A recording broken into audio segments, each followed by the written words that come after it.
सुखदेव जी महाराज ने श्रवण कराया कि राजन परीक्षित, भगवान इस धरती पर हरि अवतार लेकर के पधारते हैं और इस धराधाम को कृतार्थ करते हैं। राजन परीक्षित ने कहा, प्रभु हरि के रूप में क्यों आए, क्या कारण था, कैसे उनका अवतार हुआ, आप विस्तार से बताइए। तब सुखदेव जी महाराज ने कहा, राजन परीक्षित, एक बार त्रिकुटाचल पर्वत पर एक गजेंद्र अपने परिवार के साथ निवास किया करता था। एक दिन जल क्रीड़ा करने के लिए सरोवर में प्रवेश करता है और जब सरोवर में प्रवेश किया तो जल क्रीड़ा कर रहा है।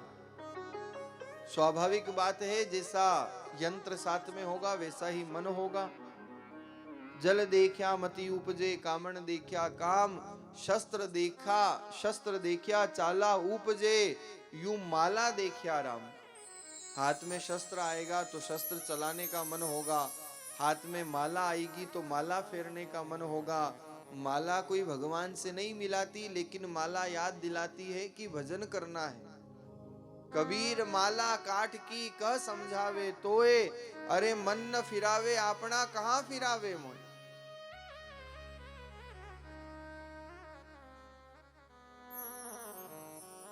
गजेंद्र क्रीड़ा करते हुए जब जल में स्नान करने लगता है तो स्नान करते करते सब परिवार के अन्य बच्चे और सभी आसपास हथिनियां स्नान कर रही है, क्रीड़ा कर रहे हैं। इतने में गजेंद्र ने देखा कि एक ग्राह के द्वारा गजेंद्र का चरण पकड़ लिया गया और ग्राह उसे जल के भीतर खींच रहा है। त्रिकुटाचल पर्वत की ये गाथा है। देखो, भागवत में त्रिकूट की कथा है, रामायण में चित्रकूट की कथा है और आपके संसार में छाती कूट और माथा कूट की कथा है। यही तो करते हैं दिन रात, हाथा जोड़ी भागा दौड़ी और फिर थोड़ा बहुत समय बच जाए तो उसमें भी माथा फोड़ी। गजेंद्र मोक्ष का पावन प्रसंग सुखदेव जी महाराज श्रवण कराते हैं। सारे परिवार के लोग छोड़कर के चले गए। गजेंद्र चिंगाड़ रहा है, आवाज लगा रहा है, लेकिन आज कोई पास में आने के लिए तैयार नहीं है। हाथी ने जब चिंगाड़ा, गजेंद्र ने जब चिंगाड़ा, तिल भर सूंड रही जल बाहर, धीरे धीरे ग्राह जल के अंदर गजेंद्र को खींचने लगा। देखते ही देखते केवल तिल भर सूंड जल के बाहर रही और गजेंद्र ने देखा कि संसार का कोई साथी साथ देने वाला नहीं है। तो गजेंद्र अंतिम समय में भगवान का नाम स्मरण करता है, हे गोविंद, हे गोपाल, पधारो, आप ही प्राण रक्षक हो। इतना पुकारना हुआ और महाराज वैकुंठ में भगवान अपने लाडले भक्तों के लिए हमेशा तैयार रहते हैं। गजेंद्र ने पुकारा हरि और भगवान ने कहा हाथी, हा उचर्यो वैकुंठ में और थी हाथी के पास। हाथी कहते कहते तो भगवान धरती पर पदार्पण कर जाते हैं। जब देर हुई तो अपना सुदर्शन चक्र आगे भेजा, ग्रह का मस्तक विदीर्ण कर देते हैं। देवता लोग पुष्पों की बरसात करते हैं, जय जयकार करते हैं। बोलिए हरि नारायण भगवान की है। गजेंद्र का भगवान ने मोक्ष किया। कौन है ये गजेंद्र? पूर्व जन्म का इंद्रद्युम्न नाम का राजा।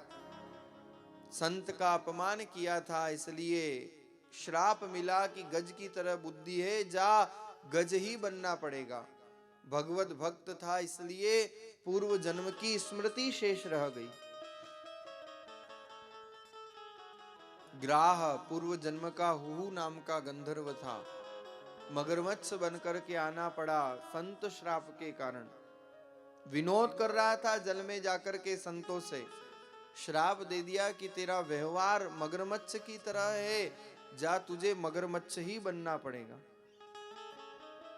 द्वारिका में शब्द गयो शोर भयो भारे, शंख चक्र गदा पद्म गरुड़ ले सिधारे। एक पुकार से परमात्मा पधार जाते हैं।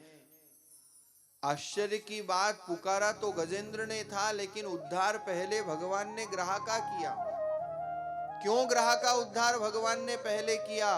क्योंकि भगवान कहते हैं कि मेरा कोई नाम ले, मुझे पुकारे और मैं उद्धार करूं, लेकिन उससे भी पहले कोई मेरे चरण पकड़े या न पकड़े, लेकिन जो मेरे भक्त के चरण पकड़ लेता है उसका उद्धार मैं पहले कर दिया करता हूं। ग्राह ने गजेंद्र जैसे भक्त के चरणों का आश्रय लिया तो पहले भगवान ग्राह का, मगरमच्छ का उद्धार कर देते हैं। क्या है ये गजेंद्र मोक्ष की कथा? हर जीव गजेंद्र है और ये काल मगरमच्छ ग्राह बन करके जीव को अपनी ओर खींचा चला जा रहा है। एक दिन खींचते खींचते ये काल जीवात्मा को काल कवलित कर देता है, लेकिन उससे पहले अगर हम भगवान का नाम स्मरण कर ले, भगवत भक्ति कर ले, तो भगवान कृपा कर देते हैं। गजेंद्र ही जीव है, मगर काल है, ये सारा संसार समुद्र है। काल रूपी ग्राह हर समय जीवात्मा के पीछे लगा हुआ है। इसलिए इस ग्राह से मुक्ति का एक ही उपाय है, नित्य निरंतर भगवान नाम संकीर्तन का आश्रय लेना। भगवान ने ग्राह का मस्तक विदीर्ण किया, गजेंद्र को मुक्त किया।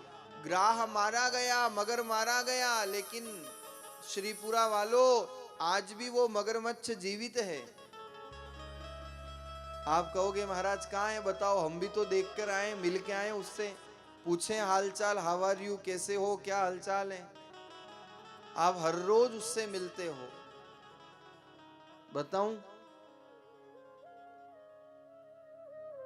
किसी से पूछो कि भैया कल सत्संग में क्यों नहीं आए थे, वो कहेगा महाराज आने की बहुत इच्छा थी, मगर खेत पे काम था। ये मगर कभी काम के रूप में आता है।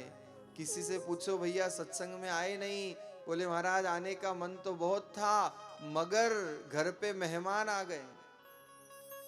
मगर कभी काम के रूप में आता है, ये मगरमच्छ कभी मेहमान के रूप में आता है। ये मगर जब जब भी जीवन में आता है, सत्संग से, भगवत नाम से हमें दूर कर देता है। इसलिए ये आज भी इस कलयुग में जीवित है, भगवन नाम संकीर्तन से जो जीव को दूर कर देता है। और वास्तव में बिना परमात्मा की कृपा के भगवत गुणानुवाद श्रवण करना या भगवत नाम लेना, ये जीव की ताकत नहीं है। क्या ताकत जीव की जो राम नाम लेवे, अरे पाप देवे थाप की तो मुंडो फेर लेवे। बिना सदयोग के, बिना परमात्मा की कृपा के संत दर्शन, भगवंत कथा, संत समागम, हरि कथा, तुलसी दुर्लभ दोय बहुत दुर्लभता से प्राप्त होती है।